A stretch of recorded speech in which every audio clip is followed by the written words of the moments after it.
all, give you a very, very, very, very warm welcome to all of you, and a big hug to this annual conference that we hold. And in a special way, I'd like to say welcome to our speakers as well, especially those that come from outside the diocese. So let's see if we can have the speakers go ahead and stand from where you're at. I'd like to.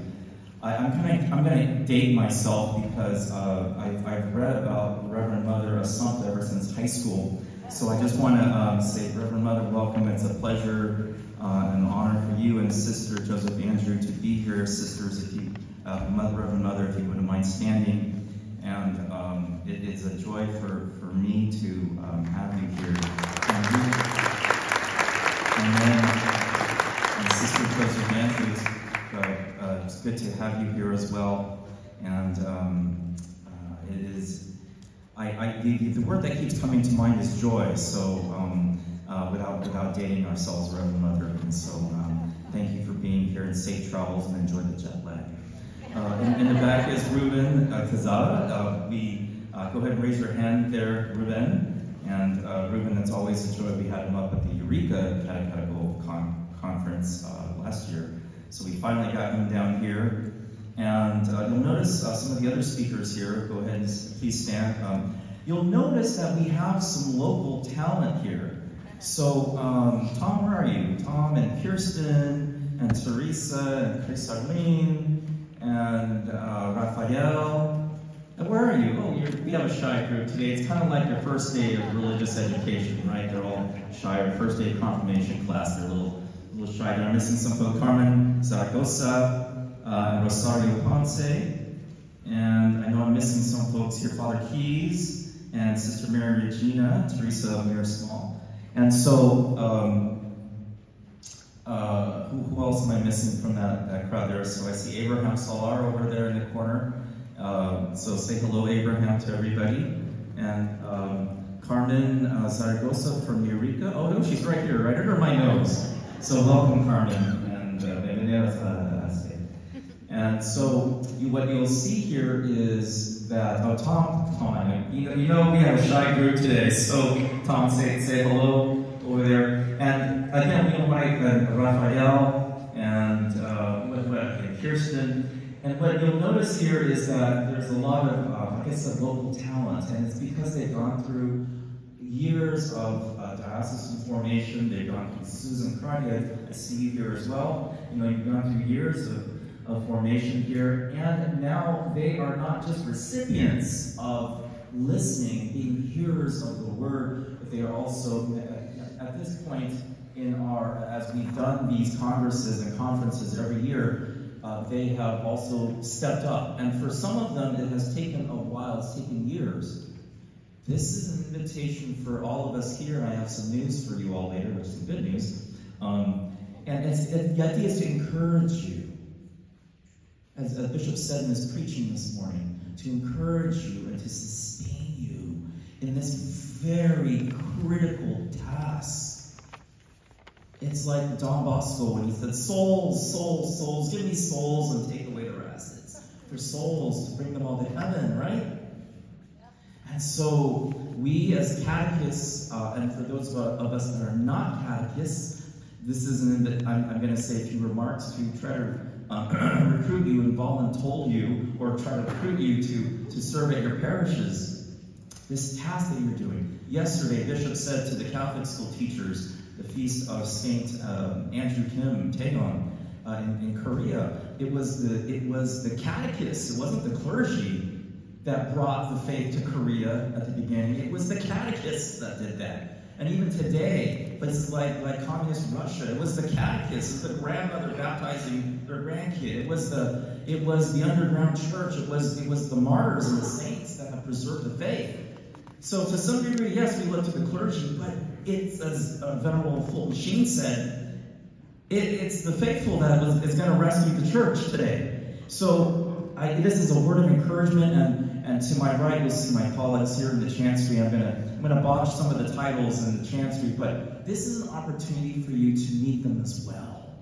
So Kirsten does a number of things, a number of hats there. So safe environment and development as well, and religious education. So she helps with now what we are calling OCIA, it's formerly RCIA. So I can no longer say Roman Catholicism is awesome, RCIA anymore, right? I have to say OCIA instead. So it's the Order of Christian Initiation of Adults, and this is another opportunity to encourage those of you who might be might sense a discernment or a call to possibly serve as members of the catechumenal team, to bring in new Catholics into the faith. And then Fatima is the Safe Environment. So if you have any questions about Safe Environment, she has her business card. Her table is over there. Come see her. Ask her what it's about. When I talk about certification in a moment, that'll be an important part of that conversation. And Chris Arlene is marriage and family life. She and I are also talking about servicing children with disabilities, and we also work together in what's called the Family Support Network. There's a table there where a number of us in the Chancery, we don't want to work in silos. We work together to help the parishes. We communicate with each other, and we leverage the energy from each other. And then Rachel Villao here, you'll see her in insurance and benefits. So for those of you that have questions about that, you can ask. Sister Mary Emanuel, she's been involved with the Department of Catholic Schools, and she's been helping me with the certification process for the Catholic schools, and she was in the choir as well. And Sister is also a local vocation. So I knew her when she was in the world, but I won't go into that, Sister. So I knew her before she became Sister Mary Emanuel, and it's got to the point where I can't even remember her name in the world anymore. So, Sister, welcome. Perla is the Bishop's Secretary. So if you have questions regarding the Bishop's office, Perla is somebody that you can ask. No, she's saying no, don't ask me. Go talk to somebody. Go talk to Sister Mary Regina, who is to her right. Sister Mary Regina is one of the speakers today, and she is the Diocesan Archivist. So this is an important part of, as you know, the Catholic Church is very, I don't know what the word is, we like to keep records of everything. So, and sometimes we don't use computers, right, Sister? We have to keep it very the old school way. And then we have the wonderful group of sisters over here to the right, the Marian sisters. And I'm going to let them say a few things about the Marian sisters, if you don't mind, because we should also see if we can promote some local vocations here. Sisters, do you want to say a few things here? Yeah. Sister Margaret Mary is helped out with the Catholic School Department yesterday, so she did that for the first time, Sister.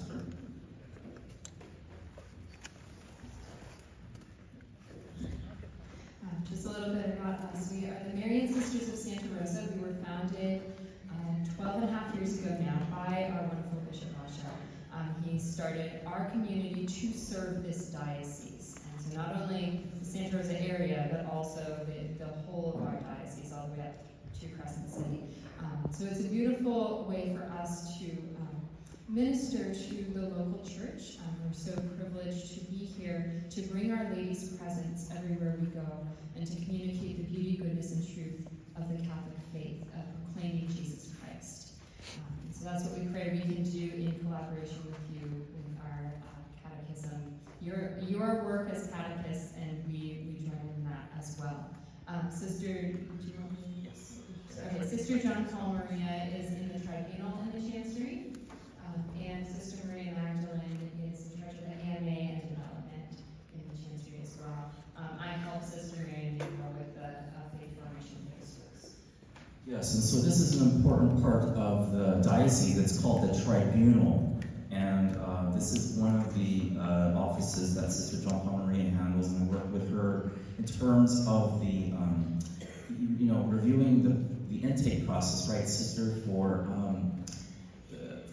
for those entering into the church. So, and also, if there's a question about enrollments, the sister is a good resource, so please go see her if you have any questions about that. Sister Mary Magdalena works in the development office, and that was the office that was undertaken by formerly Sister Caritas Marie, who was recently elected a very young Mother Superior of the Marian Sisters.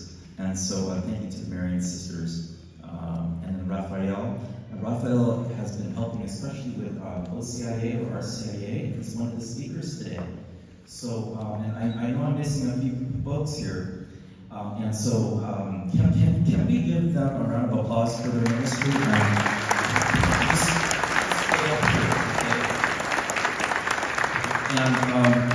The one thing that I'm unrolling here is for those of you that have attended these diocesan conferences every year, because our strategic plan was to focus on the Catechism of the Catholic Church. Every year we focused on the first pillar, on creed, the second pillar on the sacraments, the third pillar, which is the moral life in Christ, the fourth pillar, which is on Christian prayer. Because we focused on that, we are in a position, I'm pleased to say, to grant credit hours for those of you that have been attending these formation workshops. And so, let's see, Eustolia, I see Eustolia back there. Is Marina here? What you can do is, oh, there you are, Marina. Stand up, Marina. So there's a form here. It's available in English and Spanish. You can initial your name next to the year that you have attended that Congress and give it to Marina, and we do a review process. It does take time. So the idea here is to encourage you to pursue diocesan catechetical certification. What that is, it's a credential. Like in the public schools, you have a credential for teaching math or English, whatever subject, but this is a credential that you can use to show that you've covered certain areas in the catechism. And so please see Marina there for the forms and give that back to her.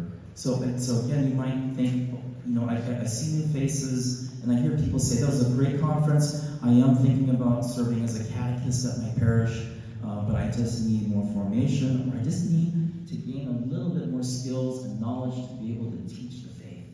So we're moving one from a disciple to now somebody that can talk about the faith and witness the faith. Okay, so please see Marina, and then finally, please you can look around here for our vendors, and please stop by our vendors and stop by and say hello to them and support our vendors. And then this brochure gives you everything you need to know for today. Everything is in here, where to go, and then there's some feedback that you can give us at the end of the day as well. This past 3 years, we have been focusing on the National Eucharistic Revival, and hopefully we have increased people's love for the Eucharist and belief in the real presence of Jesus in the Holy Eucharist, and even Sunday Mass attendance and the Holy Days of Obligation, and even to encourage people to consider daily Mass as well. And so this 3 years we focused on that, and now the Holy See is focusing on the Jubilee year on hope, right? The theme is on hope for the year 2025. So a lot is going on, and again, just a word of encouragement for everybody to continue in your love for Jesus. And as the director for these past few days, I want to renew our consecration of these moments to the Immaculate Heart of Mary. She who, and you'll hear about this more from Sister Joseph Andrew, I'm sure, but she who is the mother who has taken care of us and will see us through to her son Jesus. I ran over with my welcome remarks, so let's start. Sister Joseph Andrew will give you the time you need. Let's start in about 5 minutes. So let's start at 7 minutes. So let's go till 10:15. Ruben, if that's okay with you as well.